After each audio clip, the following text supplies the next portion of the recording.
My phone buzzed at 9:37 on a Tuesday evening, and I knew something was wrong before I even looked at the caller ID. Madison never called me this late unless she needed something, and her timing couldn't have been worse. I just settled into my favorite reading chair with a cup of chamomile tea and a new mystery novel when her voice cut through my peaceful evening like a knife. She didn't even say hello. Instead, she launched straight into the most devastating announcement I'd ever heard. I was uninvited from her wedding because I was socially unfit and would embarrass the family in front of Trevor's relatives. The words stung because they carried the weight of 28 years of accumulated slights and dismissals. Growing up in our suburban Denver home, Madison had always been the golden child who could do no wrong in our mother Patricia's eyes. While I spent afternoons curled up with books in the public library, Madison attended dance classes, beauty pageants, and social events that our mother insisted would build her character and connections. Our differences became more pronounced as we entered high school, where Madison ruled the popular crowd, while I found solace in academic clubs and the school newspaper. Our father, David, understood me in ways that Madison and Patricia never could. He would sneak into my room after dinner to ask about whatever novel I was reading, genuinely interested in my thoughts about character development and plot structure. He worked as an accountant for a mid-sized firm downtown, and though he never made the kind of money that impressed Patricia's country club friends, he provided stability and unconditional love that made our modest lifestyle feel rich with possibility. When David was diagnosed with pancreatic cancer 3 years ago, everything changed. The treatments drained our family savings, and Patricia's bitterness about their reduced social status poisoned every conversation. Madison stepped up as the favored daughter, accompanying Patricia to charity luncheons and maintaining the family's presence in social circles that no longer felt accessible to me. I spent most of my time at the hospital with Dad reading aloud from his favorite Mark Twain stories, while Madison attended fundraising galas and networking events. After Dad passed away 2 years ago, the divide in our family became a chasm. Patricia blamed me for encouraging his expensive treatments instead of accepting his diagnosis gracefully, as if prolonging his life had somehow been selfish. Madison rarely spoke to me except when she needed help with something practical like researching wedding vendors or proofreading her graduate school applications. The engagement to Trevor Hamilton had elevated Madison to a social stratosphere I'd never imagined possible. Trevor came from old money in Boston, the kind of family that owned summer houses in Martha's Vineyard and winter chalets in Vail. His parents moved in circles where charity galas cost $500 per plate and everyone summered in Europe. Madison had met him during her master's program in marketing at University of Denver, where he'd been guest lecturing about luxury brand management. Since the engagement announcement 18 months ago, Patricia had transformed into someone I barely recognized. She scrutinized every aspect of my appearance and lifestyle with newfound intensity, constantly pointing out how my career as a children's librarian made me unsuitable for sophisticated company. She would make cutting remarks about my thrift store clothing, my small apartment near downtown Denver, and my preference for quiet evenings at home over cocktail parties and social gatherings. The most painful discovery came last month when I realized Madison had been systematically erasing me from her social media presence. Photos of family gatherings were cropped to exclude me, and her Instagram stories about childhood memories somehow never featured any moments we'd shared together. When Trevor's friends asked about siblings, Madison would deflect or change the subject entirely, as if having a librarian sister somehow diminished her own accomplishments in their eyes. But tonight's phone call represented a new level of cruelty that I hadn't anticipated. Madison's voice carried no warmth or regret as she explained that Trevor's mother had specifically asked about the guest list, and Madison had decided it would be easier if I simply didn't attend. She claimed my quiet personality would make Trevor's relatives uncomfortable, and my inability to contribute meaningfully to conversations about travel, fine dining, or luxury shopping would reflect poorly on the family's social standing. After Madison hung up, I sat in stunned silence for nearly an hour, staring at my untouched tea until it grew cold. The rejection felt like a physical blow, but underneath the hurt something else began to emerge, a quiet determination that surprised me with its strength. Instead of calling Patricia to mediate or begging Madison to reconsider, I opened my laptop and began researching luxury mountain resorts in Colorado. The Alpine Sanctuary in Aspen caught my attention immediately.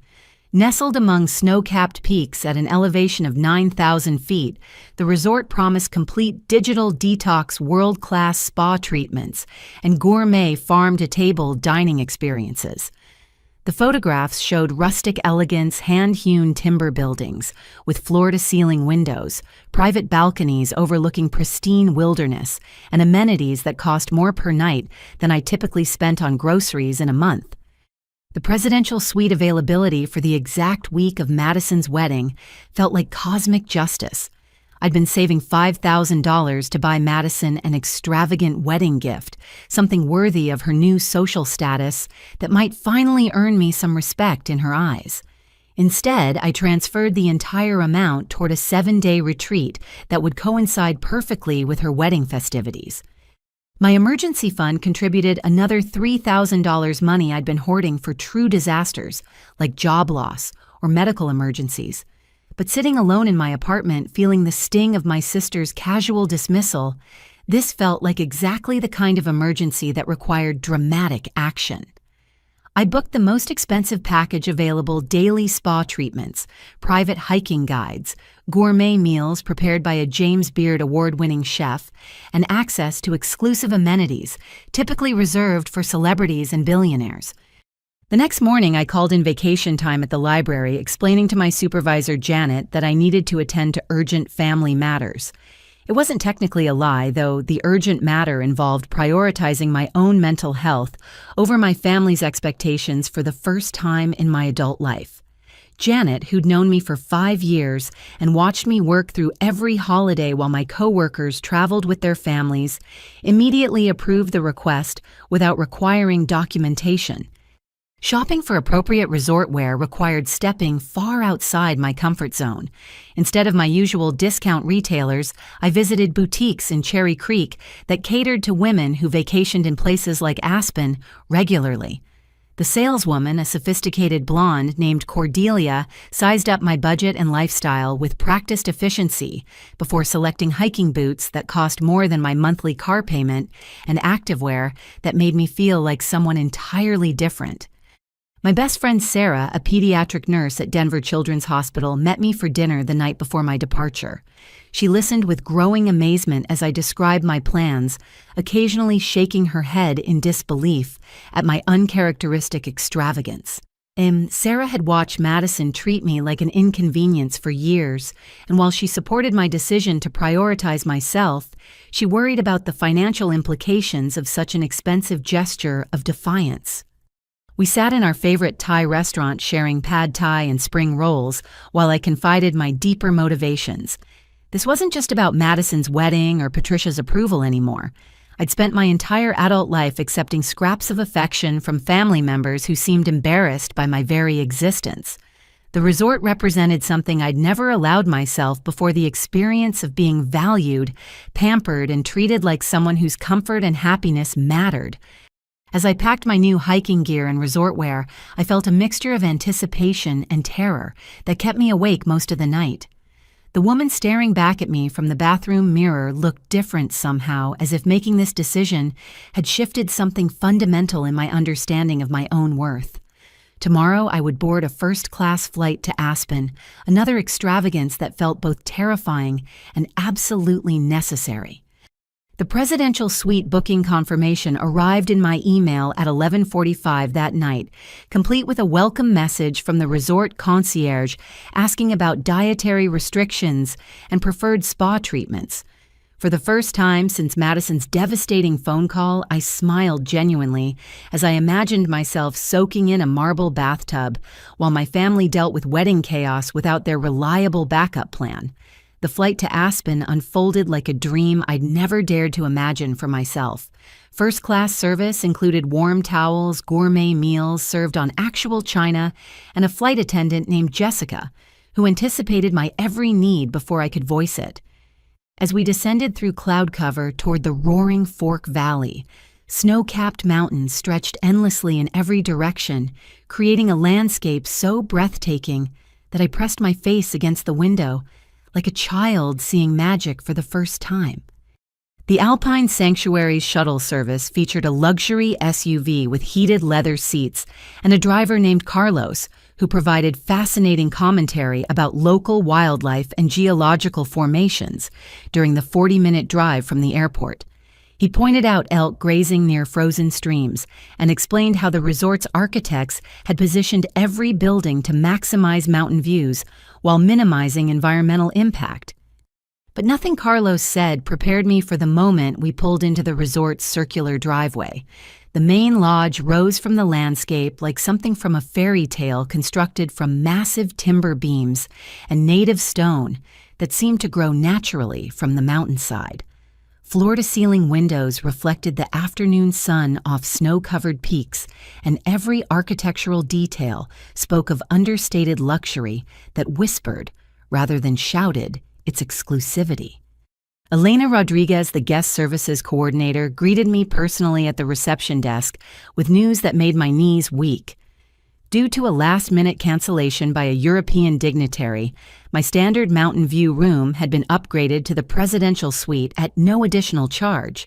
She apologized profusely for any inconvenience while handing me a key card and champagne welcome gift that probably cost more than my monthly rent.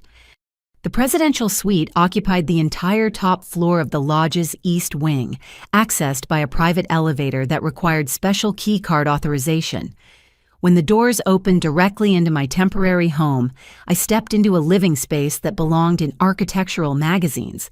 The main room featured a stone fireplace large enough to stand in, surrounded by furniture that managed to be both rustic and incredibly sophisticated. Hand-woven rugs covered wide plank hardwood floors, and every surface displayed art pieces that looked museum-worthy. The master bedroom opened onto a private balcony that jutted out over a cliff face, offering unobstructed views of 3 mountain ranges that stretched to the horizon in layers of blue and purple. The bathroom featured a soaking tub carved from a single piece of Colorado marble, positioned next to windows that could be opened to create an outdoor bathing experience while maintaining complete privacy.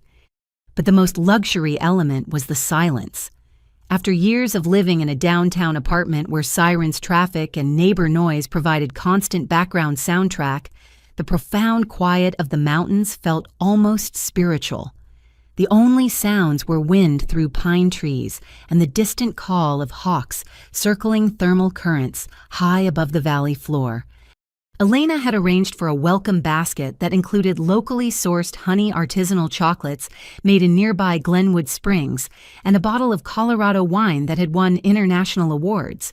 She explained the resort's philosophy of digital detox, encouraging guests to store their phones in special lockboxes during meals and activities to maximize their connection with nature and their own inner peace. My first evening began with sunset yoga on the main deck, led by an instructor named Moonbeam, who had trained with masters in India and Thailand. The class attracted an eclectic mix of guests: a tech entrepreneur from Silicon Valley seeking relief from startup stress, a retired judge from Chicago celebrating her 70th birthday, and a famous novelist whose latest book had topped bestseller lists for 6 months. During the session, as we moved through poses while the sun painted the mountains in shades of gold and crimson, I felt my body releasing tension I didn't even realize I'd been carrying.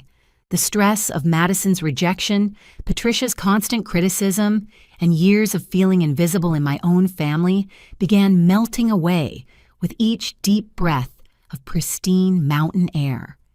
Dinner in the resort's signature restaurant introduced me to cuisine that elevated local ingredients into art.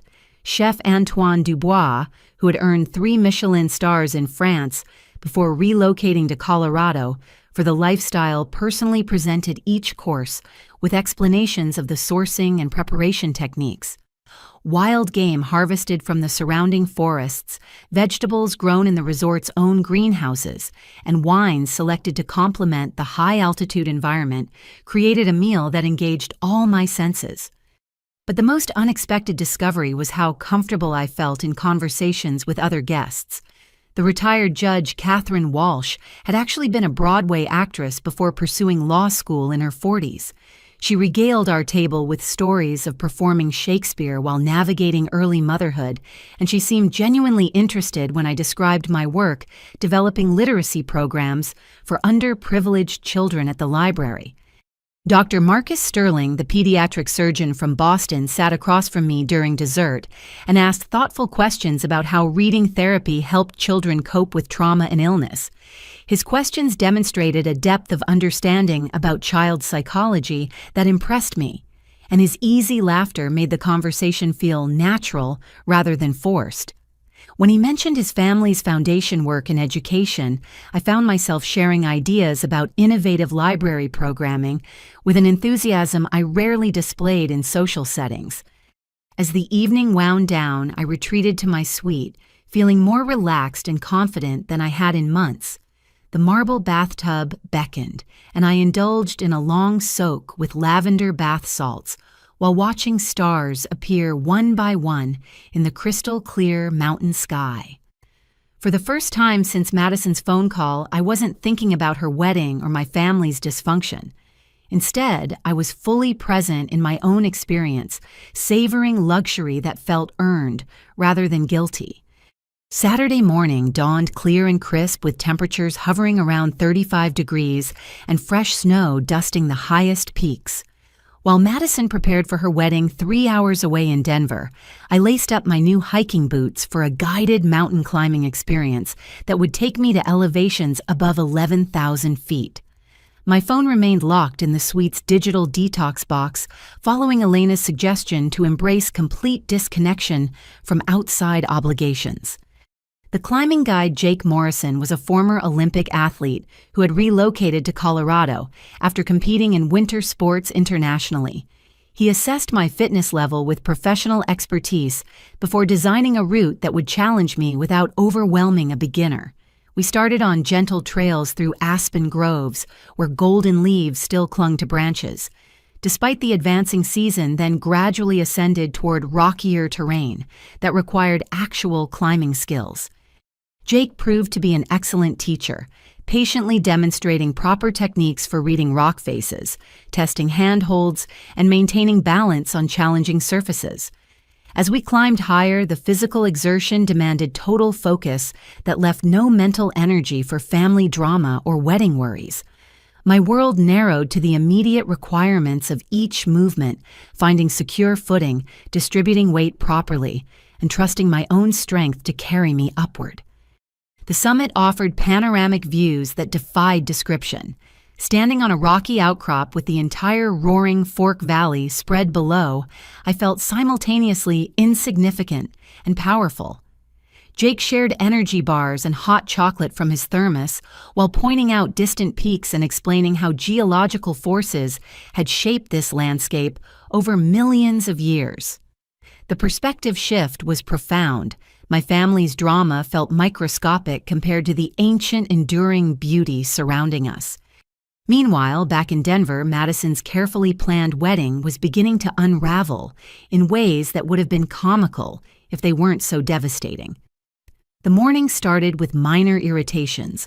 The florist delivered arrangements in the wrong shade of pink. The photographer arrived 40 minutes late due to traffic, and Trevor's groomsmen showed up hungover from an impromptu bachelor party extension the night before. But these small problems were nothing compared to what unfolded during the ceremony itself. Trevor's best man, Chandler, had clearly continued drinking after the bachelor party ended.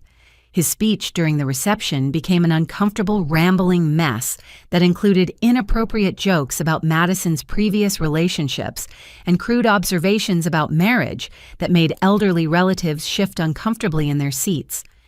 The catering situation deteriorated into a full crisis when half the guests began experiencing food poisoning symptoms from improperly stored seafood appetizers. Trevor's mother, already suspicious of Madison's middle-class background, blamed the family for choosing a discount catering service that cut corners on food safety. Patricia found herself fielding complaints and demands for medical attention while trying to maintain dignity in front of Boston society matrons who regarded the entire event as evidence of poor breeding and inadequate planning. Madison's emotional state spiraled as each crisis compounded the previous one. The wedding dress that had looked perfect during fittings now felt too tight after months of stress eating, and her makeup required constant touch-ups due to tears of frustration and embarrassment. The photographer recovering from his late arrival struggled to capture flattering images, while guests fled to bathrooms or demanded early departures due to illness. But the most devastating moment came when Madison overheard Trevor arguing with his mother in the hotel lobby. Mrs. Hamilton was questioning whether Trevor truly understood what he was marrying into, pointing out the family's obvious financial strain and lack of social sophistication. She specifically mentioned the absence of Madison's sister as evidence that the family had secrets they were trying to hide. Trevor defended Madison initially, but his voice carried uncertainty that Madison recognized immediately. When Mrs. Hamilton suggested they postpone the honeymoon until the family's situation stabilized, Trevor didn't object with the fierce loyalty Madison had expected from her new husband. Instead, he agreed that perhaps they needed time to address underlying issues before beginning their married life together. As I descended the mountain trail that afternoon, my legs pleasantly tired from the climbing adventure, Madison was locked in a hotel bathroom, crying while Patricia fielded angry calls from Trevor's relatives, demanding explanations for the disaster. The wedding reception, intended to showcase Madison's successful integration into Boston high society, had instead highlighted every insecurity and class difference that the engagement had temporarily obscured. My evening included a therapeutic massage that worked out muscle tension from the day's climbing, followed by a farm-to-table dinner featuring locally raised lamb and vegetables harvested from the resort's organic gardens. Chef Antoine personally recommended wine pairings that enhanced each course, and I found myself engaged in fascinating conversations about sustainable agriculture with other guests who shared similar interests in environmental responsibility. Dr. Marcus joined me for after-dinner coffee in the lodge's library, an intimate space lined with first-edition books and featuring a crackling fireplace. We discovered a mutual love of mystery novels, and he shared stories about his work with young patients that revealed both professional expertise and genuine compassion. When he mentioned his family's foundation again, I found myself describing my dream of developing specialized literacy programs for children facing medical trauma ideas I'd never voiced to anyone before. The evening ended with stargazing from my private balcony, wrapped in a cashmere throw provided by the resort's turn-down service. The mountain air was so clear that the Milky Way appeared as a brilliant band across the sky, and the silence was broken only by the distant howl of coyotes echoing off canyon walls. For the first time in years, I felt completely at peace with my own company, unaware that my family's world was collapsing just a few hours' drive away. Sunday morning arrived with fresh snowfall that transformed the resort into a winter wonderland. But my peaceful bubble burst the moment I retrieved my phone from the digital detox box. The screen showed 43 missed calls, 67 text messages, and 17 voicemails that had accumulated since yesterday afternoon. My hands trembled as I scrolled through the notifications, each one more frantic than the last. Patricia's voicemails progressed from irritated to desperate over the course of 12 hours. The first message, left at 3:45 yesterday afternoon, demanded that I call her immediately to discuss Madison's wedding emergency. By midnight, her voice was raw with exhaustion and barely controlled panic as she begged me to return home and help salvage what remained of the family's reputation. Madison's text messages told a different story entirely. They started with terse demands for my immediate presence, claiming that my absence had somehow caused the catering disaster and guest illnesses. But as the hours passed, her tone shifted toward manipulation, suggesting that my selfishness in taking this vacation had cursed her special day. The final message, sent at 2:30 in the morning, was a single sentence that made my stomach churn. "Dad would be ashamed of how you abandoned me when I needed you most." Even distant relatives had joined the communication assault. Aunt Ruth from Phoenix left a confused voicemail asking why I hadn't attended the wedding, while my second cousin Barry from San Diego sent a text wondering if there had been a family emergency that explained my absence. Clearly, Madison and Patricia had fabricated some story to explain why the bride's only sister hadn't participated in the ceremony. Elena found me sitting in the lodge's breakfast area, staring at my phone with tears streaming down my face. Without asking questions, she gently took the device and set it aside, before signaling the kitchen staff to bring hot coffee and fresh pastries. Her kindness broke through my paralysis, and I found myself explaining the situation to someone who had no investment in my family's drama. Elena listened with the professional compassion of someone who had undoubtedly helped other guests navigate personal crises during their stays. She pointed out that genuine emergencies requiring my immediate presence would have involved hospital visits or legal issues, not wedding reception problems that adults should be capable of handling independently. Her perspective helped me recognize the manipulation tactics I'd been accepting as normal family dynamics for years.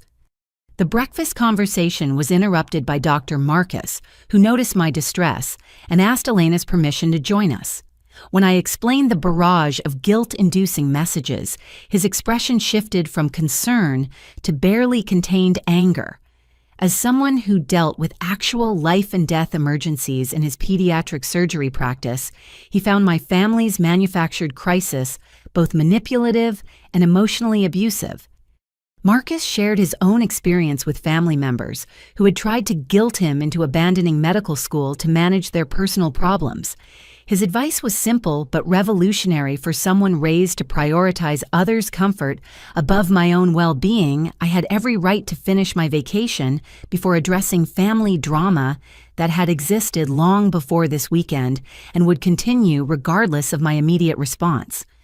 Elena suggested we spend the morning reviewing my family's messages together, helping me identify which communications represented genuine concern versus manipulative pressure tactics.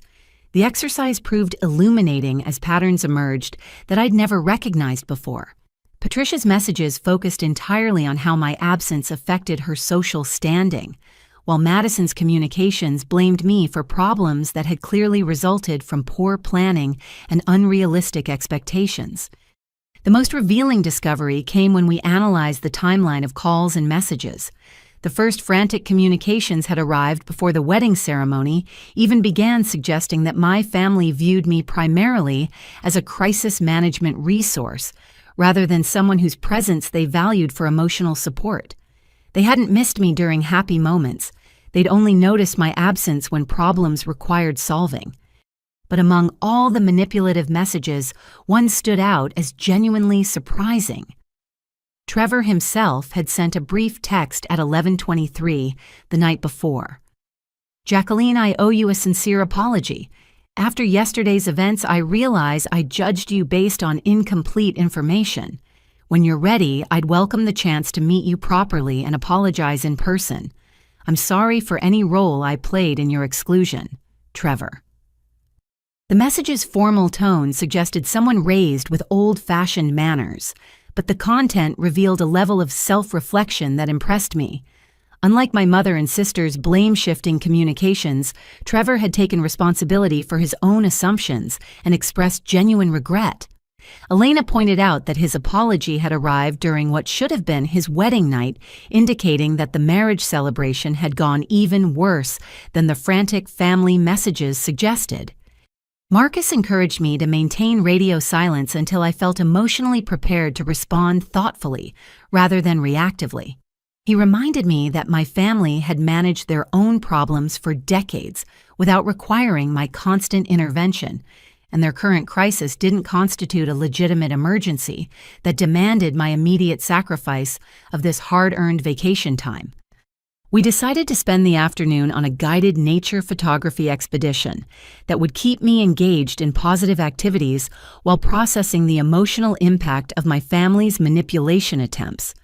The resort's photography instructor, a National Geographic contributor named Amanda Chen, specialized in helping guests capture the therapeutic beauty of mountain landscapes while learning mindfulness techniques. As we hiked through snow-covered meadows with our cameras, Amanda taught me to focus on immediate sensory experiences rather than abstract worries about future family confrontations. The practice of composing shots, adjusting lighting, and capturing perfect moments required total presence that gradually quieted the anxious chatter in my mind about my family's expectations and demands. The afternoon's final surprise came when we returned to the lodge to find Elena waiting with news that would change everything. She had received a call from someone claiming to be my family's representative, demanding information about my reservation and insisting that I be forced to check out immediately due to a fabricated medical emergency. Elena had handled the situation with professional discretion, but the attempted manipulation revealed new depths to my family's willingness to violate my privacy and autonomy. Monday morning brought revelations that shattered my remaining illusions about my family's version of events. While enjoying breakfast on my private balcony, I received a call from Janet Walsh, my supervisor at the library, who'd been contacted by someone claiming to be my emergency contact. The caller had demanded my exact location and requested that Janet convince me to return home immediately for unspecified family obligations. Janet, who had worked in public service long enough to recognize manipulation tactics, had refused to provide any information about my whereabouts. But the incident prompted her to call and warn me that someone was actively trying to track down my location through professional channels. The violation felt like a betrayal that went beyond normal family drama into genuinely disturbing territory. Elena suggested we contact the resort's security team to ensure that no unauthorized individuals could access information about my stay or gain entry to the property. The head of security, a former federal agent named Robert Kim, took the situation seriously and implemented additional privacy protections that made me realize how vulnerable I'd been to my family's increasingly desperate attempts at control. But the real truth began emerging through calls from unexpected sources. Aunt Ruth, my father's sister, who lived in Phoenix, reached out with information that made my blood run cold.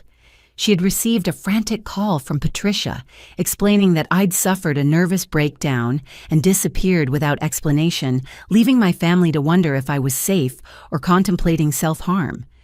Aunt Ruth had known me well enough to recognize this story as complete fabrication, but Patricia's tearful performance had been convincing enough to worry other relatives who didn't interact with me regularly. The realization that my mother was spreading lies about my mental health to manipulate extended family members into pressuring me represented a new low in emotional manipulation. The situation became even more disturbing when my former college roommate, Emma, called from Seattle. She'd been contacted through social media by someone claiming to be my sister, asking for help locating me because of concerns about my psychological state. Emma, who had maintained sporadic contact with me over the years, found the outreach suspicious enough to call me directly, rather than providing any information to the supposed family member. During our conversation, Emma revealed details about my family dynamics that she had observed during college, but never discussed. She remembered Patricia's constant criticism during parents' weekends and Madison's tendency to monopolize attention while dismissing my accomplishments. Emma had always wondered why I accepted treatment that she considered emotionally abusive, but she had respected my privacy rather than interfering in family relationships. The most shocking revelation came from an unexpected source, Trevor's college friend James, who had attended the wedding and felt compelled to reach out after witnessing the disaster firsthand. James had obtained my phone number from mutual acquaintances and called to provide an eyewitness account of events that differed dramatically from my family's version. According to James, the wedding had been plagued by problems that had nothing to do with my absence. The catering company had been hired at the last minute after Madison changed vendors 3 times seeking cheaper options. The photographer had been late because Patricia had provided incorrect venue information in an attempt to negotiate lower prices. Most of the guest illnesses resulted from improperly refrigerated seafood that had been sitting in warming trays for hours beyond safe consumption limits. But the most damaging revelation concerned Madison's behavior throughout the reception. When guests began asking about my absence, Madison had initially claimed I was traveling for work, then suggested I was dealing with personal problems, and finally insinuated that I had substance abuse issues that made me unsuitable for family events. The contradictory explanations had raised questions about our family's honesty and stability. James described Trevor's growing discomfort as he witnessed his new bride fabricating increasingly elaborate lies about her own sister. The situation had reached a breaking point when Trevor overheard Madison telling his mother that I was mentally unstable and potentially dangerous, which explained why they kept me isolated from respectable society. Trevor had confronted Madison privately, demanding to know the truth about my absence and her willingness to destroy my reputation to cover her own embarrassment. The argument had escalated into their first serious fight as a married couple, with Trevor questioning whether he truly knew the woman he had just promised to spend his life with.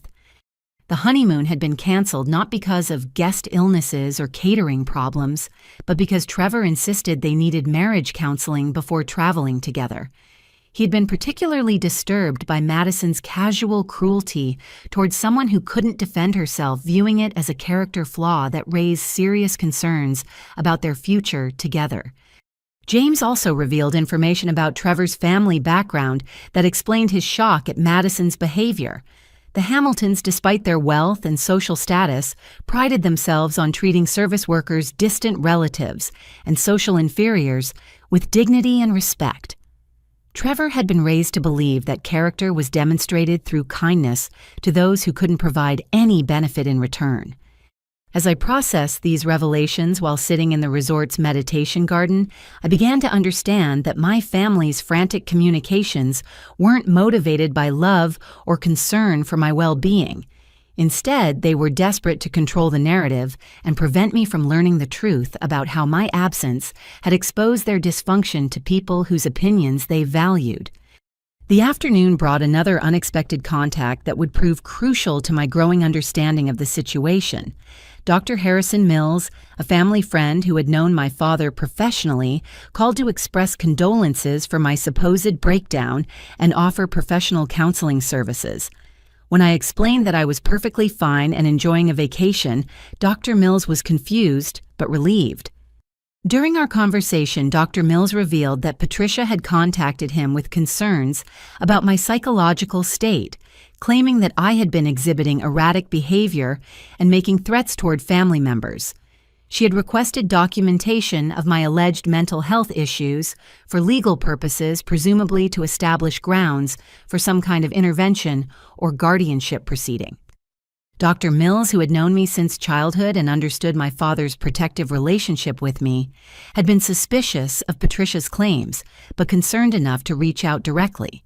His professional assessment was that Patricia's behavior suggested someone engaged in a systematic campaign to discredit my reputation and autonomy, possibly for financial or legal reasons. The implications of Dr. Mills' observations were terrifying. If Patricia was willing to fabricate mental health crises and seek medical documentation of my supposed instability, she might be planning something far more serious than emotional manipulation. The realization that my own mother viewed me as an obstacle to be eliminated rather than a daughter to be loved marked a turning point in my understanding of our relationship. Tuesday afternoon shattered my mountain sanctuary when Elena appeared at my suite door with an expression of barely controlled frustration. Patricia and Madison had arrived at the resort unannounced, demanding immediate access to my room and insisting that I be forced to check out due to a family emergency. They had bypassed normal guest services protocols by claiming they had been sent by my therapist to conduct a psychological intervention for my own safety. Elena had handled the situation with professional grace, explaining that resort policy prohibited unauthorized access to guest quarters regardless of claimed family relationships. She had offered to contact me and arrange a meeting in the lobby if I chose to see them, but Patricia's increasingly aggressive demands and Madison's theatrical sobbing had attracted attention from other guests and required security intervention. I found them waiting in the main lobby, looking completely out of place among the resort's quietly elegant clientele. Patricia wore her most expensive dress and jewelry, but her forced smile couldn't disguise the anger radiating from her rigid posture. Madison had clearly been crying for hours, her makeup streaked and her designer outfit wrinkled from what must have been a frantic, early-morning drive from Denver. The contrast between their agitated energy and the resort's peaceful atmosphere was jarring. Other guests were reading quietly by the fireplace, engaging in soft conversations over afternoon tea, or enjoying the view of snow-capped peaks through floor-to-ceiling windows. Patricia and Madison's dramatic presence felt like a violation of the sanctuary I had created for myself. Patricia launched into her performance before I could even sit down, alternating between tearful appeals about family loyalty and angry accusations about my selfishness. She claimed that my absence from the wedding had ruined Madison's special day and damaged the family's reputation beyond repair. Her voice carried across the lobby despite Elena's gentle requests that she moderate her volume out of consideration for other guests. Madison's approach was more manipulative, focusing on emotional blackmail designed to trigger my lifelong pattern of guilt and accommodation. She described herself as devastated by my abandonment, claiming that she had always looked up to me as her big sister and couldn't understand why I would choose to hurt her so deliberately. Her performance was skillful, drawing on years of experience, manipulating my protective instincts. But something fundamental had shifted during my days at the resort. The luxury treatment, meaningful conversations with interesting people, and complete absence of family drama had reminded me what it felt like to be valued and respected. Patricia's familiar guilt tactics and Madison's crocodile tears no longer triggered my automatic compliance response. Instead, I found myself observing their behavior with the detached curiosity of an anthropologist studying a foreign culture. Patricia's anger seemed disproportionate to the supposed crisis, while Madison's grief appeared performative rather than genuine. They were following scripts that had worked effectively for years, but they hadn't anticipated encountering a version of me that refused to play my assigned role. The situation escalated when Patricia noticed other guests watching our interaction with obvious disapproval. The resort attracted sophisticated clientele who valued discretion and good manners, and Patricia's loud demands for my compliance were clearly violating unspoken social codes. Her embarrassment at being perceived as low class by the very type of people she aspired to impress only increased her desperation to reassert control over the situation. Madison attempted to salvage their intervention by shifting tactics toward fake concern for my mental health. She suggested that my decision to spend thousands of dollars on a luxury vacation represented evidence of psychological instability that required professional intervention. Her implication that I was incapable of making rational financial decisions felt particularly insulting, coming from someone whose wedding had been funded by money stolen from my inheritance. Elena watched the confrontation from the concierge desk, ready to intervene if their behavior became disruptive enough to require removal from the property. Other staff members positioned themselves strategically around the lobby, their professional training evident in their ability to monitor the situation while maintaining normal operations for other guests. The turning point came when Patricia demanded to know how I could afford such an expensive vacation on a librarian's salary, insinuating that I must be engaged in some kind of financial impropriety. Her accusation revealed the depth of her ignorance about my actual life and financial management, but it also demonstrated her willingness to publicly question my integrity to gain leverage in the argument. Dr. Marcus appeared unexpectedly, having returned from a morning hiking expedition, just as Patricia's voice reached its highest volume. His presence immediately altered the dynamic of the confrontation, as Patricia and Madison suddenly realized they were performing their family drama in front of someone whose good opinion might actually matter to my future well-being. Marcus approached with the calm confidence of someone accustomed to managing crisis situations, introducing himself to my mother and sister with impeccable manners that highlighted their own lack of social grace. His questions about their sudden arrival and demands for my departure were polite, but pointed, making it clear that he found their behavior concerning rather than supportive. When Patricia attempted to explain that they were rescuing me from my own poor judgment, Marcus responded with observations about my obvious good health, clear thinking, and appropriate social behavior during our conversations over the past few days.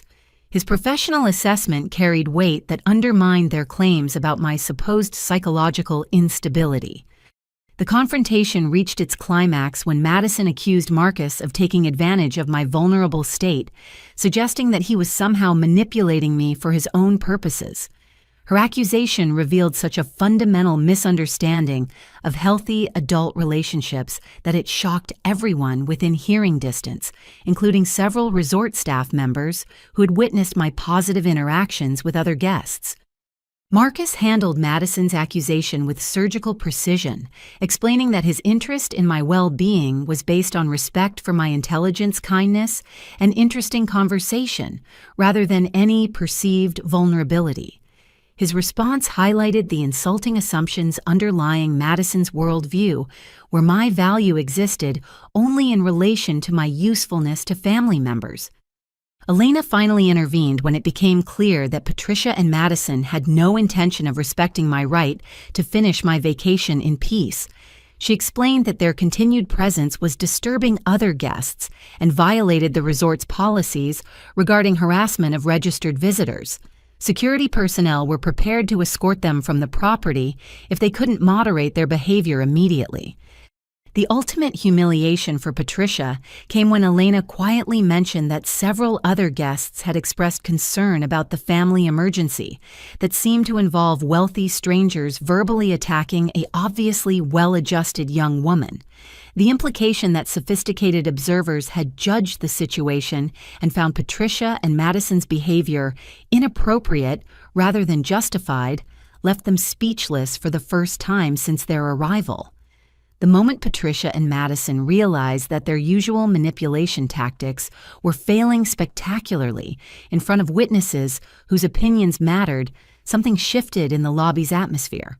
I could see the calculation in Patricia's eyes as she recognized that continuing their aggressive approach would only further damage their credibility with the type of people she desperately wanted to impress. Marcus positioned himself slightly behind my chair, not protectively but supportively, his presence serving as a reminder that I had allies who valued my well-being above family politics. Elena remained at the concierge desk monitoring the situation with professional discretion, while other staff members continued serving guests who were obviously curious about the unfolding drama. For the first time in my adult life, I held the power in a family confrontation. Patricia and Madison needed something from me, but I was under no obligation to provide it. The luxury resort setting emphasized my independence and autonomy, while their desperate drive from Denver highlighted their lack of control over my choices and decisions. I decided to address their accusations directly, speaking in the calm, measured tone I used when helping upset library patrons resolve research problems. My voice carried clearly across the elegant lobby as I systematically dismantled their version of events, citing specific examples of their dishonesty and manipulation that had become obvious once I gained perspective from physical and emotional distance. Patricia's face went white when I described her fabricated stories about my mental health crisis, particularly her attempts to convince relatives and professional contacts that I was psychologically unstable and potentially dangerous.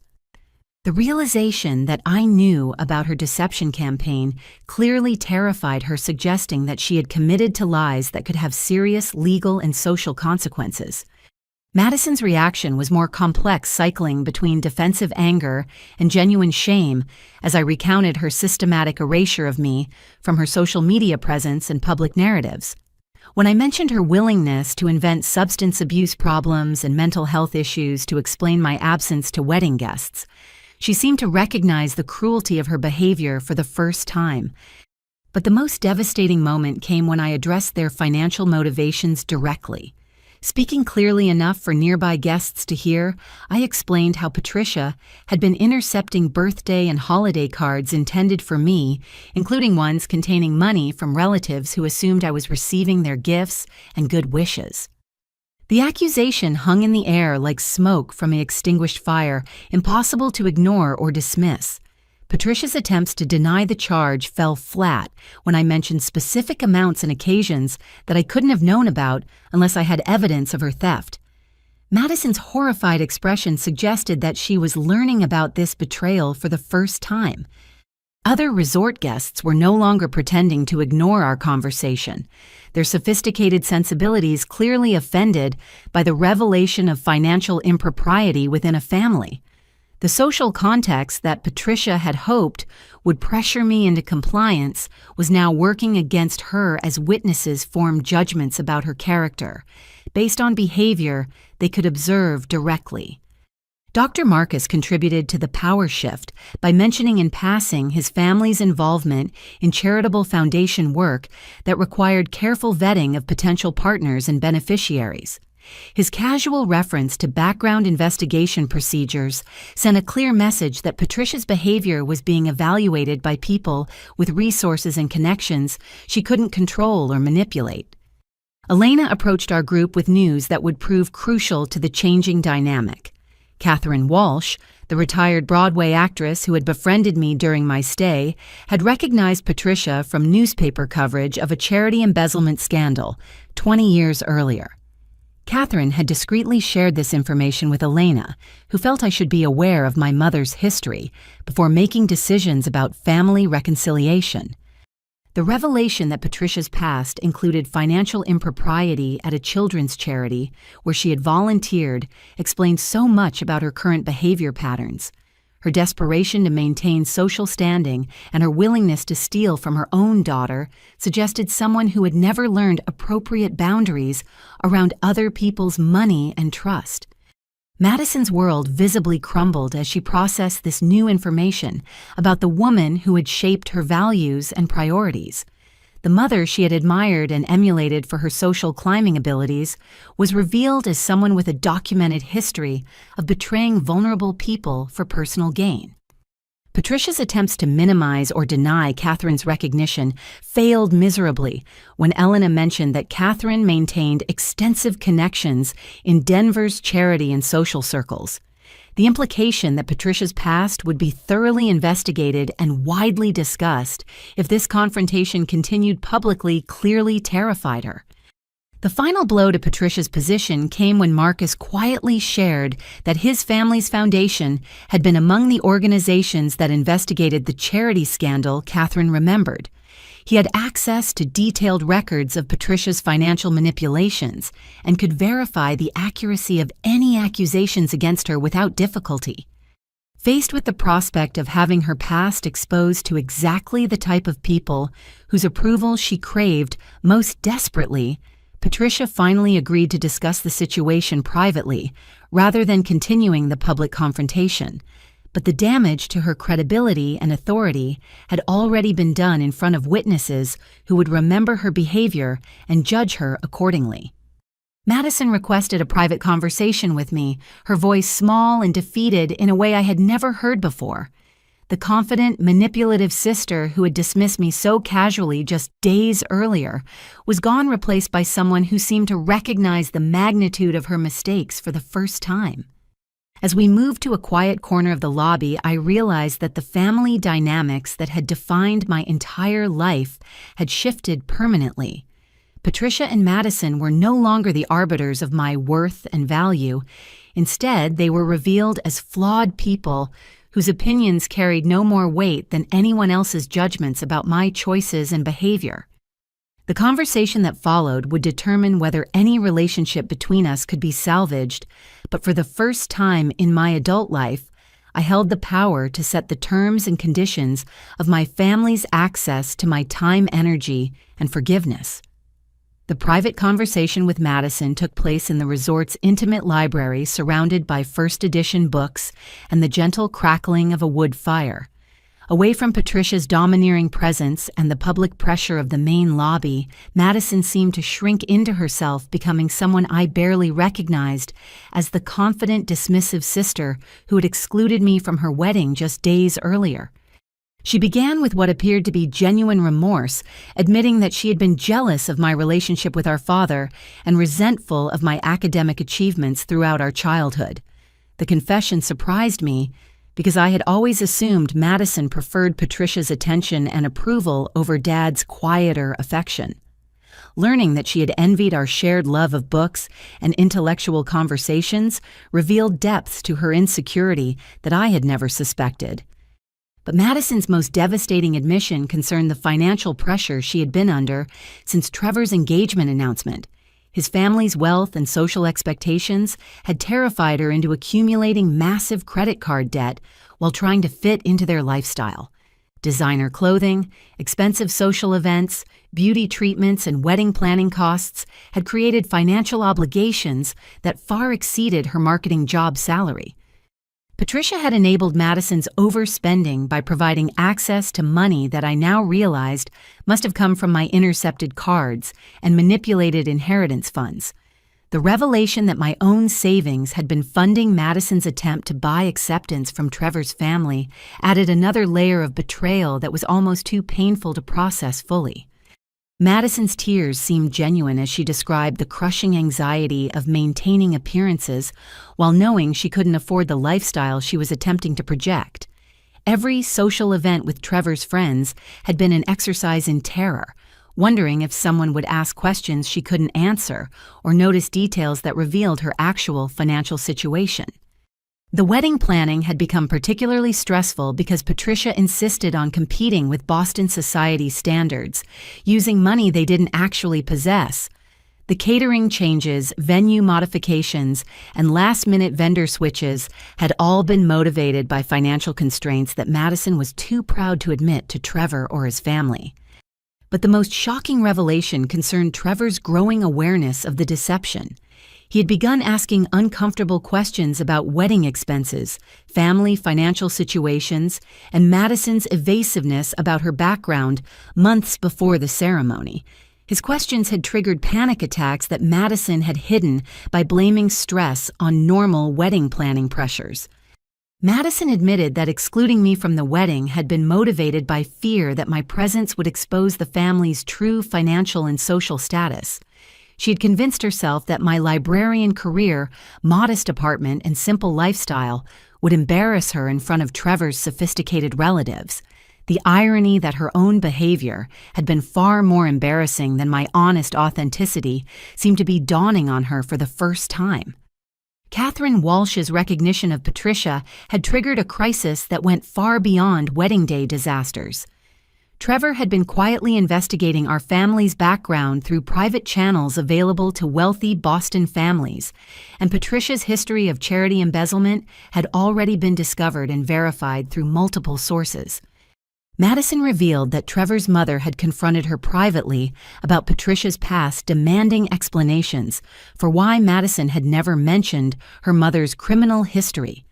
The conversation had been devastating because Madison genuinely hadn't known about the charity scandal, having been too young at the time to understand the significance of Patricia's sudden departure from volunteer activities. Mrs. Hamilton's investigation had also uncovered inconsistencies in the stories Madison had told about our family structure and relationships. The absence of photos, including me, the vague explanations about my absence from family events, and Madison's inability to discuss normal sibling interactions had raised red flags about possible family dysfunction or hidden problems. Trevor's decision to postpone their honeymoon hadn't been motivated by wedding day disasters, but by his discovery of Madison's systematic dishonesty about fundamental aspects of her identity and family background. He had told Madison that he couldn't build a marriage on lies and needed time to determine whether she was capable of the honesty and integrity his family considered essential character traits. The marriage counseling sessions had become exercises in revealing deception after deception, from financial irresponsibility to family relationship manipulation to outright lies about my mental health and character. Trevor's trust in Madison had been shattered not by any single revelation, but by the cumulative weight of discovering that nearly everything she had told him about herself was either false or misleading. Madison's voice broke completely as she described Trevor's questions about why she felt comfortable spreading lies about her own sister's mental health and character. He'd been particularly disturbed by her willingness to destroy my reputation to cover her own embarrassment, viewing it as evidence of moral bankruptcy that raised serious questions about her fitness as a potential mother to his children. The conversation was interrupted by Elena's discreet announcement that Patricia had been asked to leave the main lobby after becoming increasingly agitated and disruptive toward other guests. Hotel security was prepared to escort her from the property if she couldn't control her behavior, but they wanted to give Madison an opportunity to intervene before taking formal action. Madison's request for my help in managing Patricia's meltdown represented a complete reversal of our family's traditional power dynamics. For the first time in our adult relationship, Madison was acknowledging that I possessed skills and emotional stability that she lacked, and she was asking for my assistance rather than demanding my compliance. But as we prepared to rejoin Patricia in the lobby, Madison made one final admission that would prove crucial to everything that followed. She revealed that Patricia had been accessing my father's trust fund, using forged documents for nearly 3 years, stealing money that Dad had specifically designated for my education and future security. The embezzlement of my inheritance represented a betrayal so profound that it transcended normal family conflict and entered the realm of serious criminal behavior. Patricia hadn't just been manipulating family relationships or intercepting greeting cards. She had been systematically robbing me of financial security that my father had worked his entire life to provide. Armed with this knowledge, I prepared to confront Patricia with a completely different understanding of our family's power dynamics and my own legal rights in the situation that was about to unfold. Patricia's expulsion from the main lobby had created a scene that would be discussed among resort guests for weeks to come. Elena briefed me on the situation as Madison and I prepared to deal with the aftermath of her mother's public meltdown. Apparently, Patricia had become increasingly agitated when other guests began whispering about Catherine's recognition, eventually demanding that hotel security remove anyone who dared to judge her, based on decades-old gossip. The confrontation had escalated when Patricia accused the resort staff of discrimination and threatened to sue for emotional distress caused by their refusal to force me to leave with her immediately. Her threats had fallen flat when Elena calmly explained that the resort's legal team included former federal prosecutors who specialized in fraud cases, and they would be delighted to investigate any claims Patricia wished to pursue through official channels.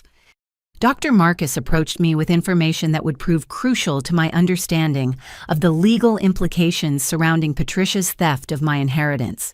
His family's foundation employed attorneys who specialized in estate fraud and trust fund manipulation, and he had taken the liberty of consulting with them about the general circumstances I had described during our earlier conversations.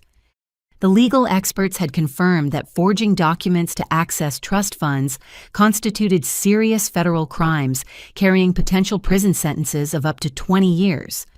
Patricia's systematic theft of my inheritance wasn't a family dispute that required mediation. It was criminal behavior that warranted investigation by law enforcement agencies with jurisdiction over financial fraud cases. Marcus offered to connect me with his family's legal team, emphasizing that their services would be provided at no cost as part of their foundation's mission to protect vulnerable individuals from financial exploitation. The offer represented access to legal resources that would normally be far beyond my financial means, and it came with the backing of a family whose wealth and influence could ensure that Patricia's crimes received appropriate attention from authorities. Elena had prepared a private conference room where we could discuss the situation without disturbing other guests or providing entertainment for curious observers. The room featured floor-to-ceiling windows overlooking snow-covered peaks, elegant furnishings that spoke of quiet wealth and complete privacy for conversations that would determine my family's future relationships and legal obligations. Madison entered the room looking like someone who had aged years in the span of hours. Patricia followed reluctantly, her earlier aggression replaced by the sullen resentment of someone who realized her manipulation tactics had not only failed, but backfired spectacularly. The contrast between their defeated energy and the room's peaceful elegance was stark and somehow appropriate. I began the conversation by addressing Patricia directly about the trust fund theft that Madison had revealed. Speaking in the calm, measured tone I had learned from years of helping library patrons navigate complex research problems, I outlined my understanding of the financial crimes she had committed and the legal consequences she now faced. Patricia's initial response was predictable denial, claiming that she had legitimate access to the trust fund as my father's widow and executor of his estate. Her explanation fell apart immediately when I mentioned specific legal requirements for trust fund access that she clearly hadn't understood when forging the necessary documentation. The devastating moment came when I explained that Marcus had already connected me with attorneys who specialized in exactly these types of fraud cases.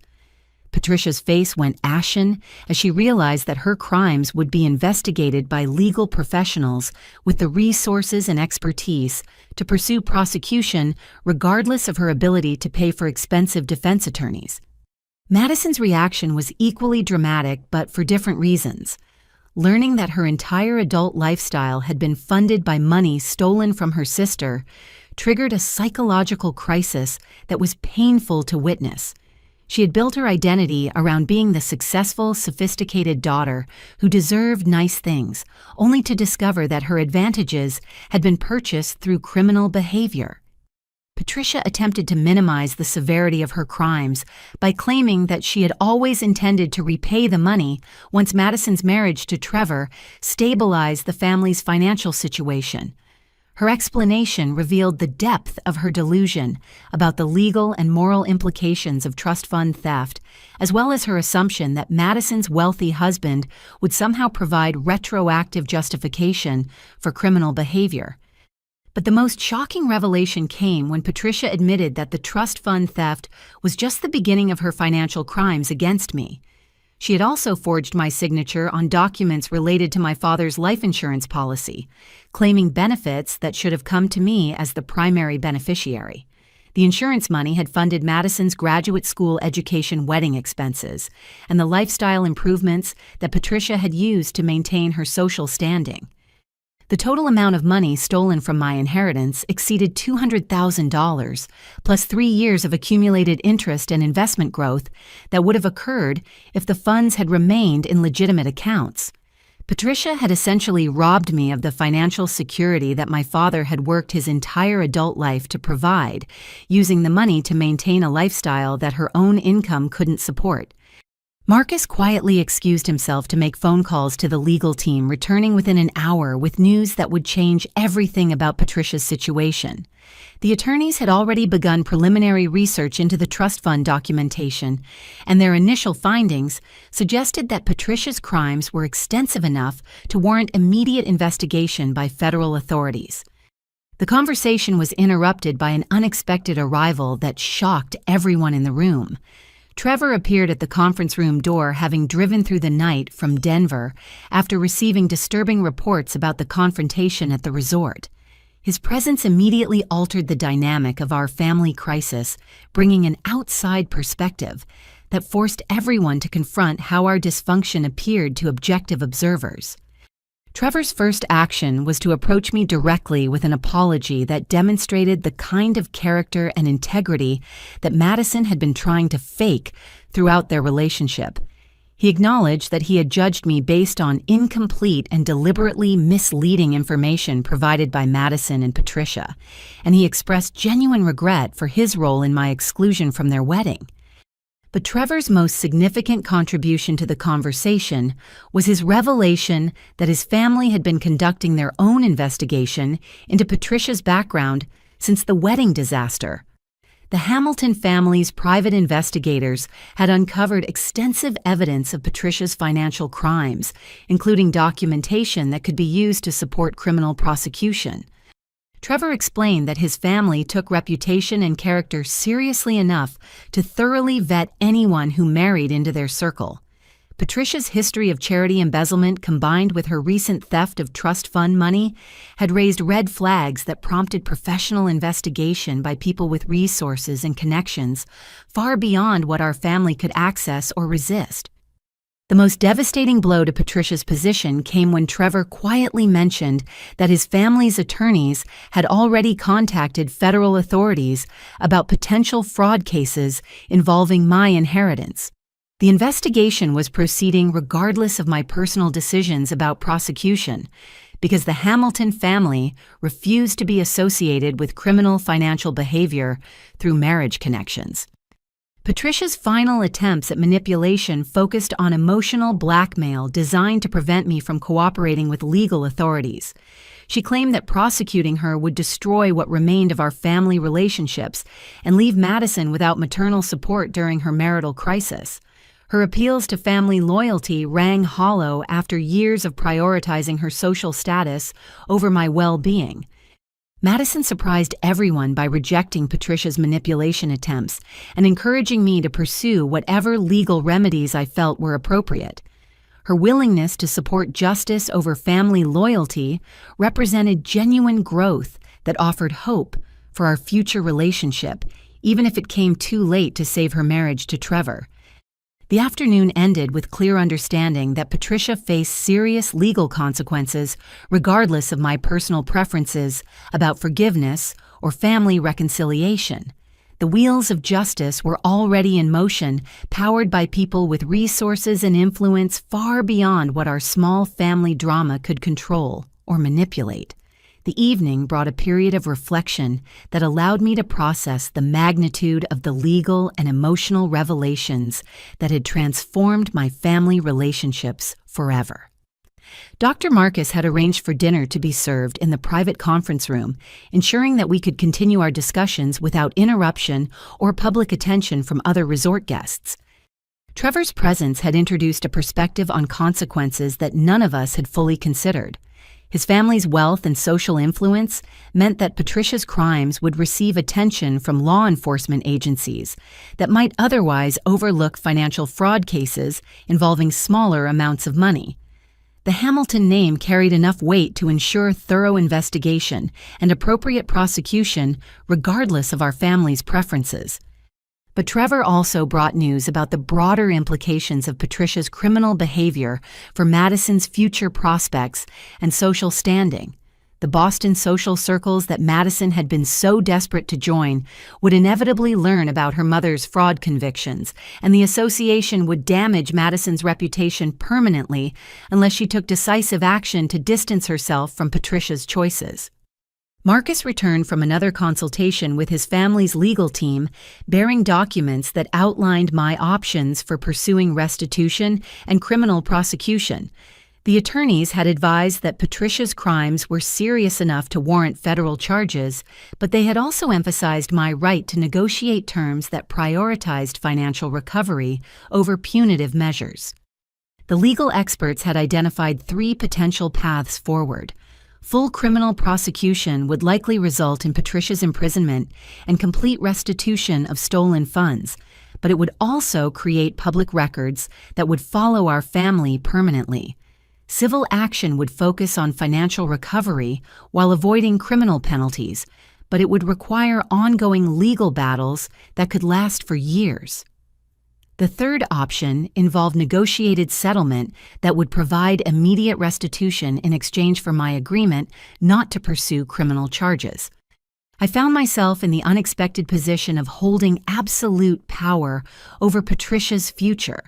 The evidence against her was overwhelming. The legal resources available to me were extensive, and the consequences of prosecution would be severe enough to destroy her completely. For someone who had spent decades accepting emotional crumbs from family members who treated me as an inconvenience, the reversal of power dynamics was almost intoxicating. Trevor shared additional information about how Patricia's crimes had affected Madison's marriage prospects beyond the immediate wedding disasters. His mother had been questioning not just Madison's honesty about family background, but her fundamental fitness as a potential Hamilton family member. The systematic deception and financial fraud raised concerns about inherited character flaws that could affect future generations. But Trevor also revealed that his feelings for Madison were complicated by recognition that she had been raised by someone who modeled manipulation, dishonesty, and financial irresponsibility as normal family behavior. He wondered whether Madison was capable of genuine change or whether her patterns of deception were too deeply ingrained to overcome through counseling and good intentions.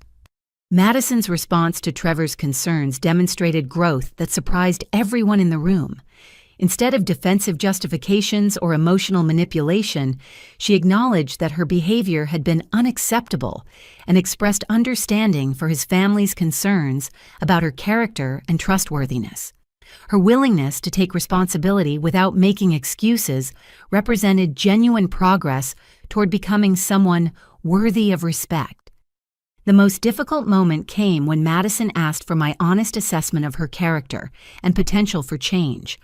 Trevor had specifically requested my opinion because I had observed her behavior over decades and would have insights into whether her recent remorse represented genuine transformation or temporary regret motivated by consequences.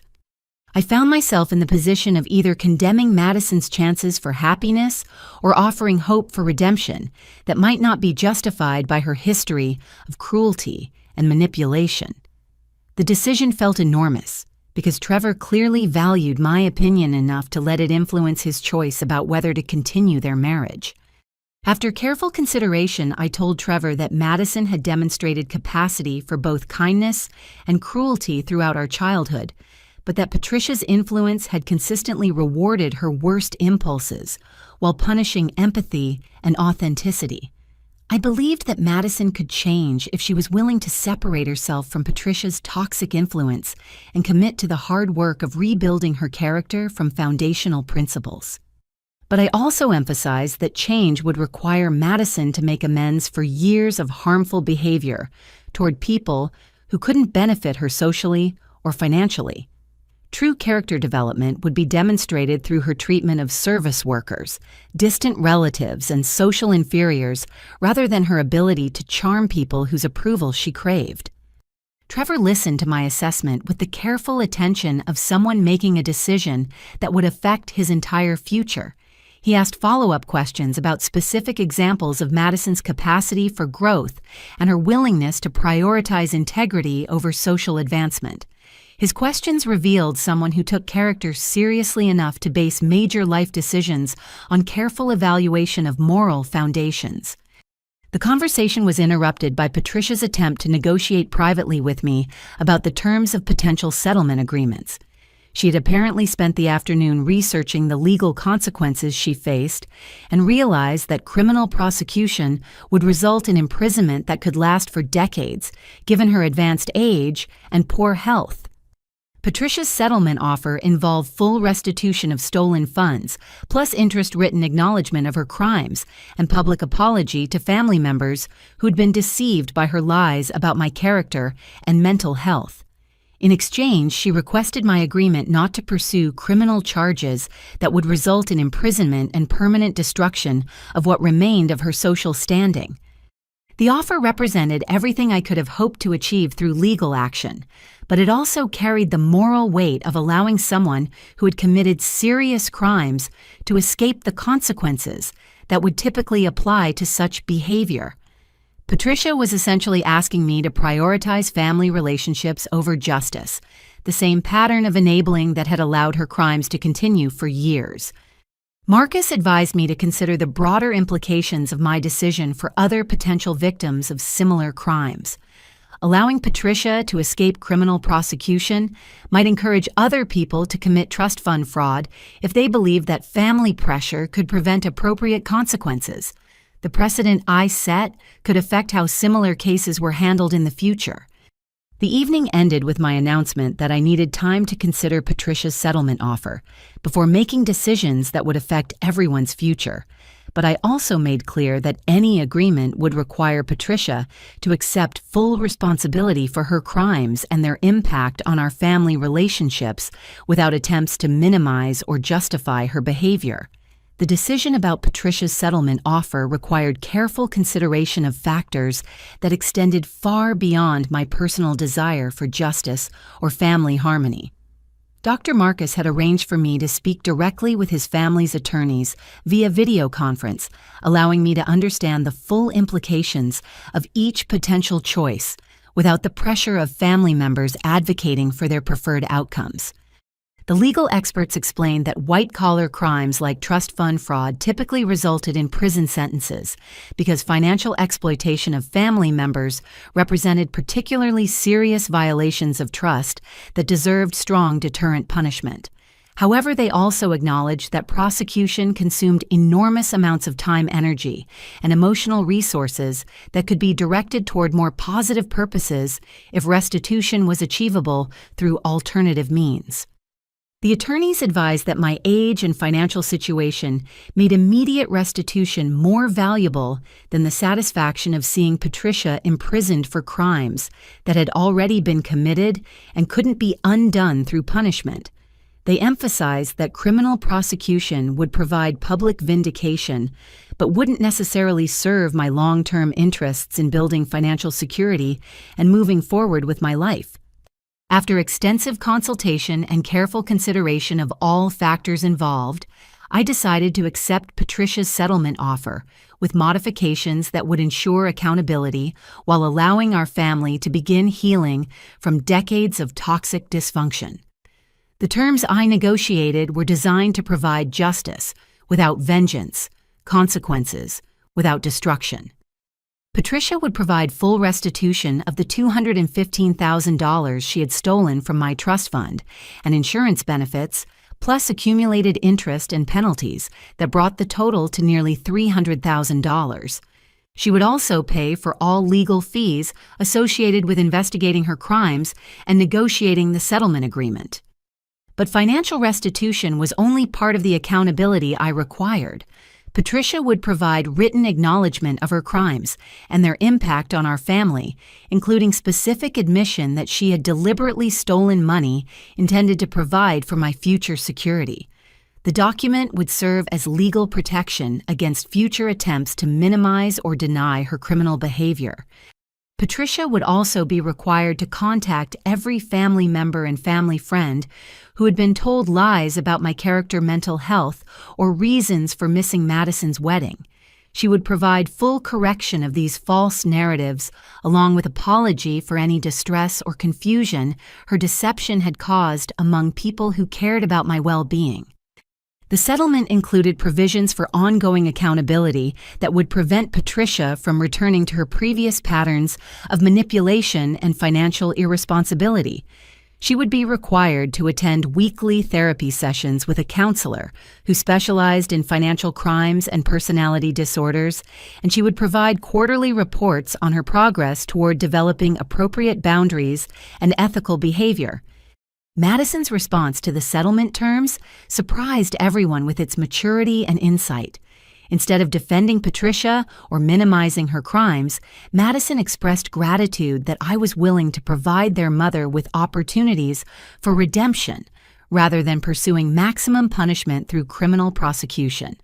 Her reaction suggested genuine understanding of the gravity of Patricia's behavior and its impact on our family relationships. But Madison also announced her own decision to pursue accountability and personal growth that went far beyond what anyone had requested or expected. She had decided to return her engagement ring to Trevor and request time to rebuild herself as a person before attempting to salvage their marriage or pursue any serious romantic relationship. Madison explained that living with the consequences of her dishonesty and manipulation had taught her that she didn't actually know who she was when she wasn't performing for other people's approval. Her entire adult identity had been constructed around impressing others rather than developing authentic character, and she needed time to discover what kind of person she wanted to become. Trevor's response to Madison's decision revealed the depth of his character and the sincerity of his feelings for her, despite everything that had happened. Instead of expressing relief at being released from their troubled marriage, he asked if they could remain in contact while she worked on personal growth, with the possibility of rebuilding their relationship on foundations of honesty and mutual respect. The conversation between Madison and Trevor was private, but the outcome suggested that genuine love could survive even serious betrayals if both people were willing to commit to the hard work of earning trust and developing authentic intimacy. Their decision to approach their relationship as adults who needed to prove their worthiness to each other represented hope for genuine happiness based on reality rather than fantasy. Patricia's reaction to the settlement terms was complex cycling between relief at avoiding imprisonment and resentment at being required to accept full responsibility for her behavior without excuses or justifications. But her agreement to the terms seemed motivated by genuine recognition that she had committed serious crimes that deserved significant consequences. The legal paperwork required several days to complete, during which time Patricia began the process of liquidating assets and arranging financing to provide immediate restitution of stolen funds. The attorneys had structured the settlement to ensure that I would receive full compensation within 30 days, regardless of Patricia's ability to manage the financial logistics involved. Elena had arranged for me to extend my stay at the resort while legal matters were resolved, ensuring that I could complete this transformative experience without the stress of returning to normal life before processing everything that had happened. The additional days would provide time for reflection planning and transition between the person I had been when I arrived and the person I was becoming through this experience. Dr. Marcus had also made arrangements that would prove crucial to my future happiness and career development. His hospital in Boston was launching a new therapeutic reading program for pediatric patients, and he had offered me the position of program director with a salary that would more than double my current income while allowing me to pursue meaningful work that honored my father's memory. The offer represented far more than professional advancement. It was an invitation to build a new life surrounded by people who valued my intelligence, compassion, and authentic personality. The prospect of relocating to Boston felt like stepping into a future that reflected my actual worth rather than my family's limited perception of my potential. 3 months later, I stood in the lobby of Boston Children's Hospital, wearing professional attire that reflected my new role as Director of Therapeutic Reading Programs and feeling more confident than I had ever imagined possible. The position Dr. Marcus had offered had evolved into something even more meaningful than originally described, involving collaboration with child psychologists, pediatric social workers, and family counselors to develop reading interventions for young patients facing medical trauma. My apartment in Back Bay was small but elegant, located within walking distance of the hospital, and featuring bay windows that looked out over tree-lined streets where autumn leaves created carpets of gold and crimson. The neighborhood felt sophisticated without being intimidating, populated by young professionals, graduate students, and families who valued education and intellectual curiosity over material displays of wealth. The work itself was deeply fulfilling in ways that my previous library position had only hinted at. Developing age-appropriate book lists for children dealing with cancer, cardiac surgery, or chronic illness required careful consideration of emotional themes, reading levels, and psychological impact.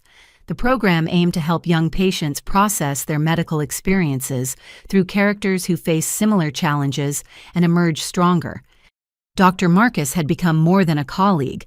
Our friendship had developed into something that felt like the foundation of a genuine partnership based on mutual respect, shared interests, and compatible values. His intelligence was matched by kindness that extended to patients' colleagues and anyone who crossed his path during difficult moments. Our relationship was developing slowly and naturally, without the pressure or manipulation that had characterized my family interactions for so many years. Madison had surprised everyone with her commitment to personal growth and accountability. She had moved into a modest apartment in Denver, taken an entry-level marketing position that matched her actual qualifications, and begun attending therapy sessions that focused on developing authentic self-worth rather than external validation. Her social media presence had been completely transformed, featuring honest posts about her journey toward becoming someone worthy of respect. The most significant change in Madison was her willingness to make amends to people she had treated poorly during her years of prioritizing social advancement over basic decency. She had contacted former classmates, co-workers, and family friends to acknowledge specific instances of cruel or dismissive behavior, accepting responsibility without making excuses or expecting immediate forgiveness. Madison's relationship with Trevor remained uncertain but hopeful.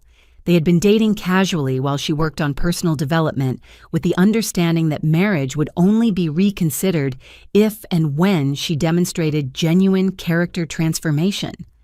Trevor's willingness to invest in Madison's growth process spoke well of his own character and suggested that their relationship might eventually be rebuilt on foundations of honesty and mutual respect. Patricia's transformation had been more difficult but equally necessary. The therapy sessions required by our settlement agreement had forced her to confront decades of manipulative behavior, financial irresponsibility, and emotional abuse disguised as maternal guidance. Her progress was slow and sometimes resentful, but she was beginning to acknowledge the damage her choices had caused to our family relationships. Patricia had been required to sell the family home and move into a modest senior living community that provided structure and social support while preventing her from accumulating new debt or engaging in financial schemes. The lifestyle reduction was painful for someone who had defined herself through material possessions and social status, but it was necessary for her psychological and financial rehabilitation. The most meaningful aspect of Patricia's accountability process was her systematic contact with family members and friends who had been deceived by her lies about my character and mental health. These conversations had been difficult for everyone involved, but they had also provided opportunities for healing relationships that had been damaged by years of false narratives. My relationship with extended family members had been transformed as they learned the truth about Patricia's deception and my actual personality and accomplishments. Aunts, uncles, and cousins, who had been distant or dismissive based on Patricia's stories, were now reaching out to rebuild connections that could have been meaningful throughout my adult life, if not for deliberate sabotage. The financial restitution had provided security that allowed me to make career and lifestyle decisions based on personal fulfillment rather than economic desperation. The restored inheritance money was invested conservatively to provide long-term financial stability, while my increased salary from the hospital position ensured that I could maintain comfortable lifestyle without anxiety about unexpected expenses. But the most significant change was internal. The woman who had accepted emotional crumbs from family members who treated her as an embarrassment had been replaced by someone who expected respect, kindness, and authenticity in all relationships. The transformation hadn't happened overnight, but it had been thorough enough to create permanent changes in how I approach personal and professional interactions. The confidence I had gained during my week at the Alpine Sanctuary had proven sustainable when tested by real-world challenges and ongoing family dynamics.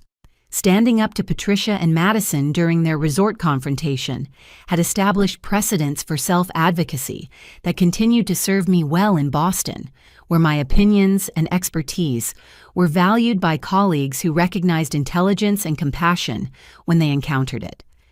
Dr. Marcus had introduced me to his family during a weekend visit to their Martha's Vineyard estate, where I had been welcomed warmly by people who judged character rather than social pedigree. His parents were interested in my work with pediatric patients and impressed by my innovative approaches to therapeutic reading programs. The acceptance felt genuine rather than performative, based on who I actually was rather than who I pretended to be. The program I was developing at the hospital had attracted national attention from other medical centers interested in implementing similar approaches to helping young patients cope with medical trauma through literature. My expertise was being sought by colleagues across the country, and I was being invited to speak at conferences where my ideas were received with enthusiasm and respect. The professional recognition felt surreal after years of having my accomplishments dismissed or ignored by family members who couldn't see past their own limited understanding of success and value. But it also felt earned and sustainable based on actual expertise and meaningful contributions rather than manipulation or social connections. 1 year after that devastating phone call from Madison, I found myself preparing for an event that represented everything I had never dared to hope for my personal relationships.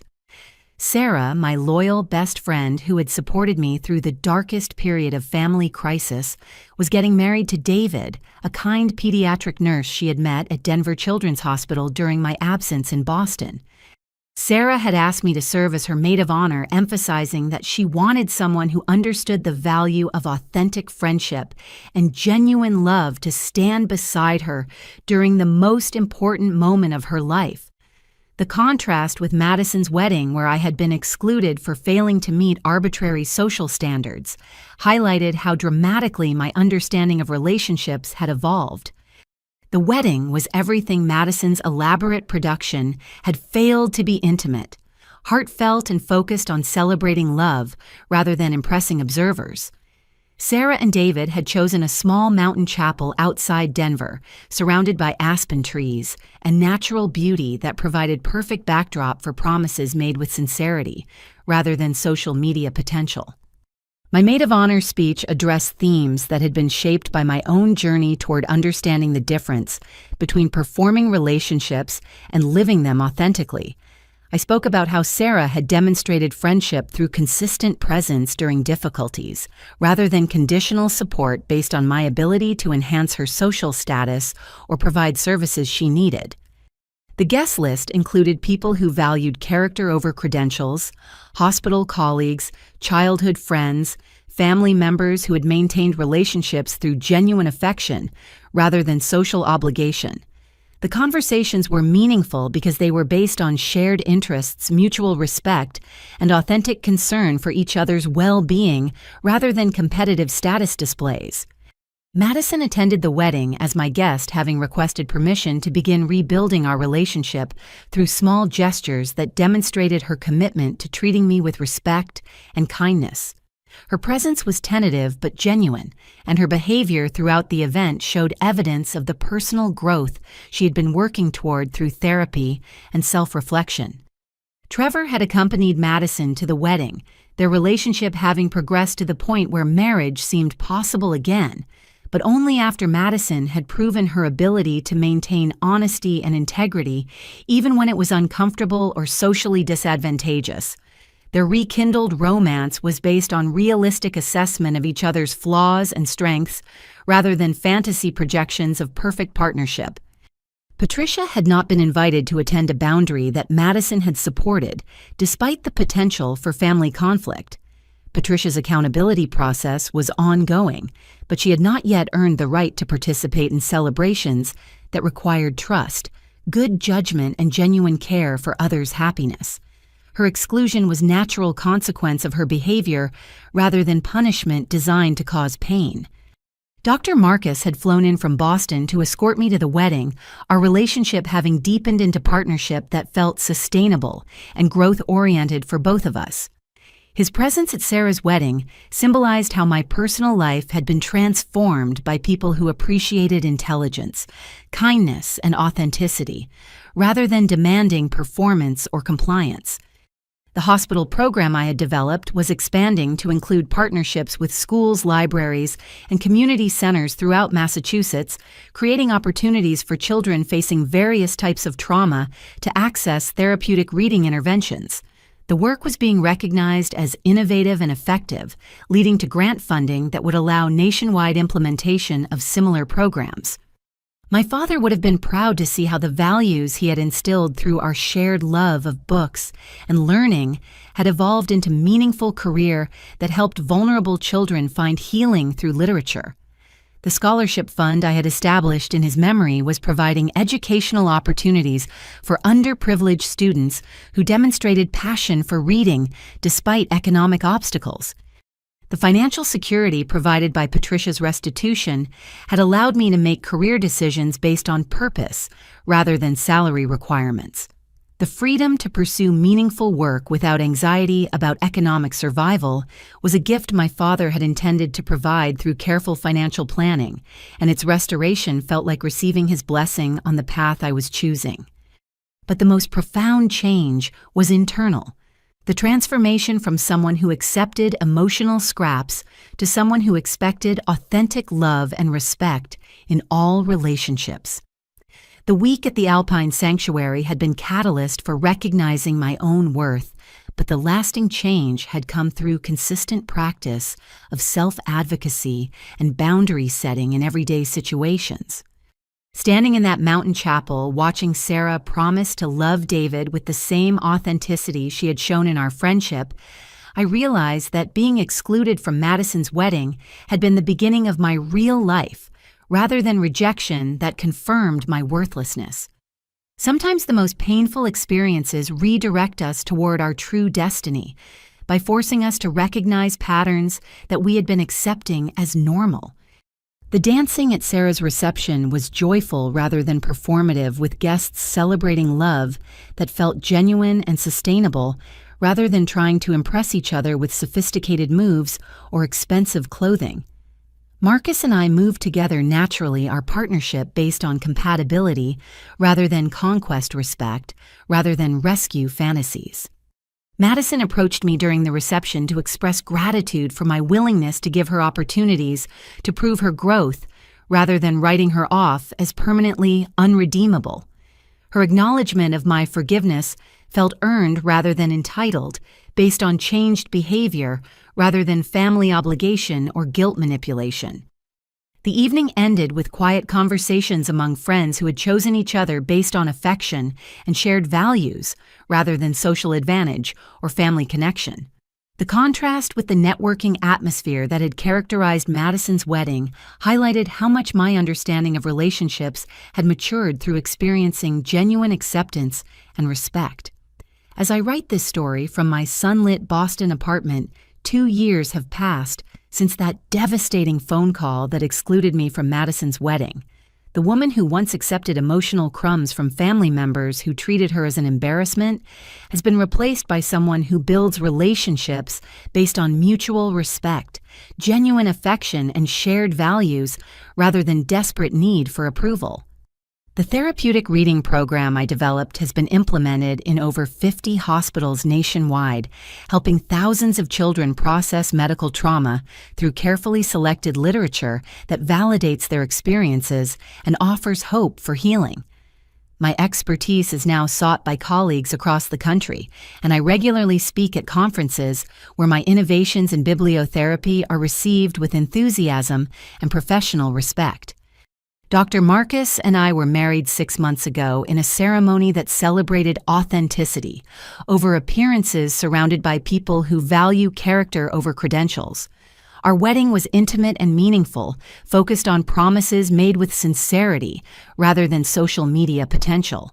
The contrast with Madison's original wedding disaster highlighted how dramatically different my life had become when guided by genuine values rather than fear of rejection. Madison and Trevor remarried 8 months after their original ceremony, having rebuilt their relationship on foundations of honesty, mutual respect, and realistic assessment of each other's flaws and strengths. Madison's commitment to personal growth had proven genuine and sustainable, evidenced by her willingness to maintain integrity even when it was uncomfortable or socially disadvantageous. Patricia's transformation has been slower but equally significant. The therapy required by our settlement agreement has helped her recognize decades of manipulative behavior and begin developing appropriate boundaries with family members. Her progress is measured not by dramatic revelations, but by consistent small choices to prioritize honesty and consideration over social advancement and personal advantage. The family gatherings we now share are smaller, but infinitely healthier, built on authentic relationships rather than performative dynamics designed to impress observers or maintain false narratives. Patricia, Madison, and I have learned to interact as adults who respect each other's autonomy rather than players in toxic dramas that require victims and perpetrators. The financial security provided by Patricia's restitution has allowed me to make career and lifestyle decisions based on purpose rather than economic desperation. My father's careful planning had been designed to provide exactly this freedom, and its restoration feels like receiving his blessing on the path I have chosen for building meaningful life. But the most profound lesson from this experience concerns the nature of authentic relationships and the courage required to demand respect rather than accepting whatever treatment others choose to provide. The week I spent at the Alpine Sanctuary wasn't just luxury indulgence. It was education in recognizing my own worth and establishing standards for how others could access my time, energy, and emotional resources. Standing up to Patricia and Madison during their resort confrontation had established precedents for self-advocacy that continue to serve me well in personal and professional relationships. The confidence I gained from that experience has proven sustainable when tested by real-world challenges and ongoing family dynamics that require ongoing boundary maintenance. The children I work with in the hospital often struggle with feelings of powerlessness and vulnerability that I recognize from my own family experiences. Helping them find strength and hope through literature has taught me that healing is possible even from profound betrayals, but it requires willingness to acknowledge pain rather than minimizing it. Seek appropriate support rather than suffering alone, and establish healthy boundaries rather than accepting whatever treatment others choose to provide. Sarah's friendship throughout this journey has demonstrated what authentic relationships look like when based on mutual respect and genuine affection rather than convenience or social advantage. Her loyalty during my darkest period and celebration of my growth and success have provided a model for the kinds of connections that nourish rather than drain emotional resources. The most surprising discovery has been how much energy becomes available when you stop trying to earn love from people who are fundamentally unwilling or unable to provide it.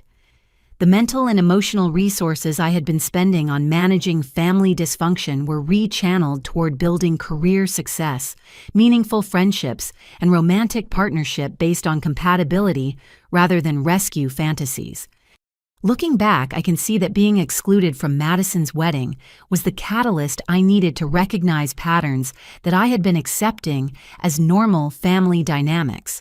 Sometimes the most painful rejections redirect us toward our true destiny by forcing us to confront situations that we have been tolerating rather than addressing appropriately. The luxury vacation that began as defiant gesture became education in recognizing my own worth and demanding treatment that reflects authentic value rather than whatever others choose to offer. The mountain sanctuary provided space for transformation that would have been impossible within familiar environments that reinforced old patterns and expectations.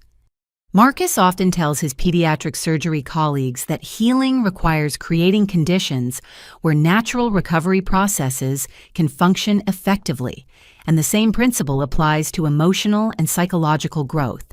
The Alpine Sanctuary had provided exactly those conditions: safety, respect, meaningful engagement, and freedom from toxic influences that had been poisoning my self-perception for decades. True family isn't defined by blood relations or social expectations, but by those who celebrate your authentic self and support your growth toward becoming the person you are meant to be.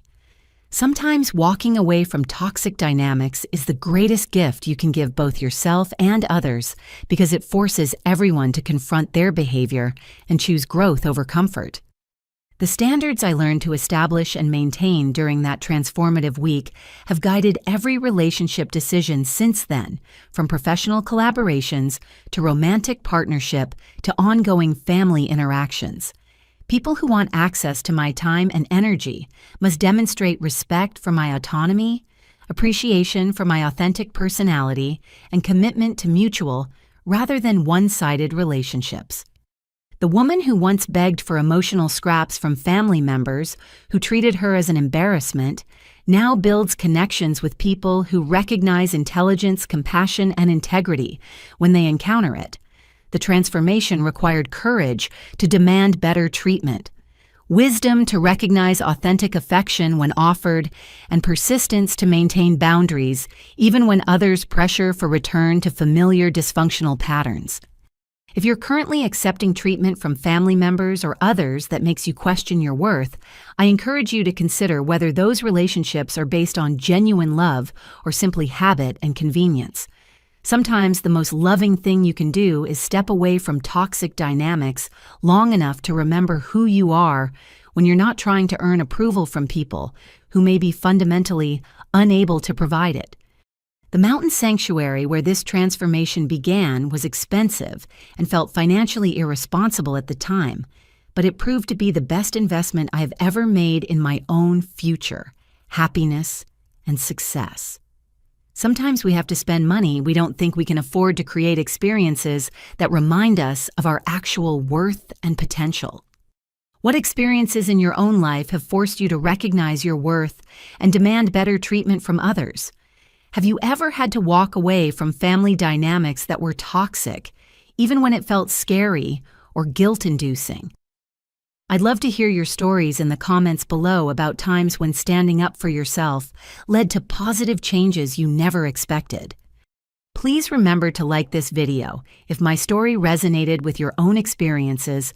Subscribe to my channel for more stories about overcoming family dysfunction and building authentic relationships, and share this with anyone who might need encouragement to recognize their own worth and demand respectful treatment.